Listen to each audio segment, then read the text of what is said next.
Share ko lang sa inyo mga ka-road safety.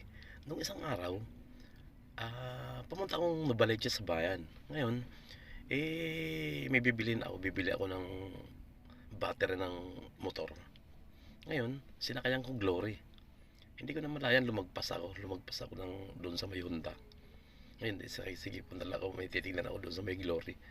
Ngayon, pagdating sa pagdating sa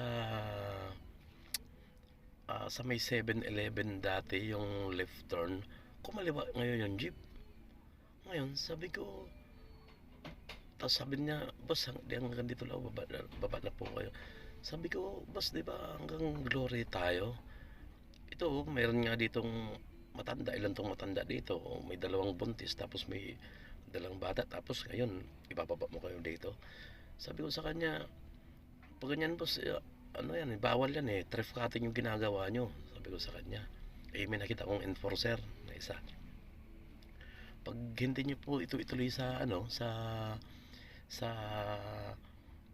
Glory, patitikitan ko po kayo ng thrift cutting dito sa enforcer. Ay sir, ganito lang, huwag na lang sir, ibalik ko na lang po sir yung mga pamasahe nyo kasi ganyan traffic. Hindi pwede yan. Porket nasita kita, sasabihin mo, ibabalik mo yung mga namin, mga pamasahe namin. Hindi pwede yan, sabi ko sa kanya. Kaya sabi ko, ang ginawa ko talaga, bumaba ako, tapos tinawag ko yung enforcer. Ngayon, pinatikitan ko siya. Sabi ko, tikitan mo nga to. Sabi ko kasi ganyan.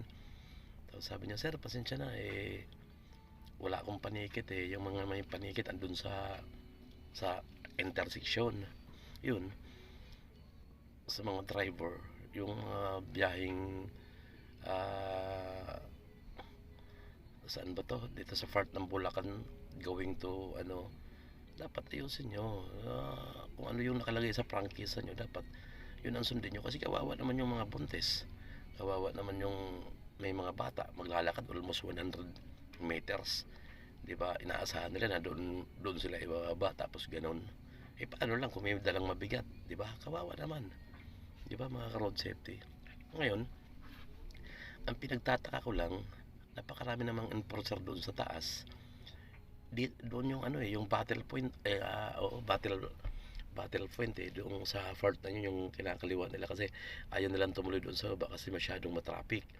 Ngayon, yun ang battle point. Kaya nagtitrip cutting na lang sila tapos iikot na lang uli. Diba? Ngayon, sana shout out naman doon sa mga traffic enforcer na doon sa intersection. Sana naman tignan nyo rin doon kung saan yung battle point, hindi yung doon lang kayo nakaabang sa intersection kasi ang inaabangan nyo is yung mga counter flow, nagka-counter flow, tapos yung mga nagpa-passing through, di ba?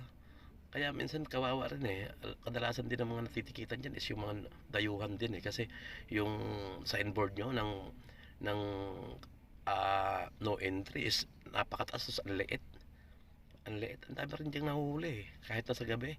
May naka-duty dyan kasi ang daming nagka-counter po dyan na mga hindi alam nila yung lugar. Yun po mga ka-road safety, sana maging aral din yan sa atin at sana kapag ganyan kayo, pwede nyo pong i-complain yan. Hanap kayo ng police or traffic enforcer dyan na naka-assign, doon kayo magreklamo. Magandang araw mga ka-road safety.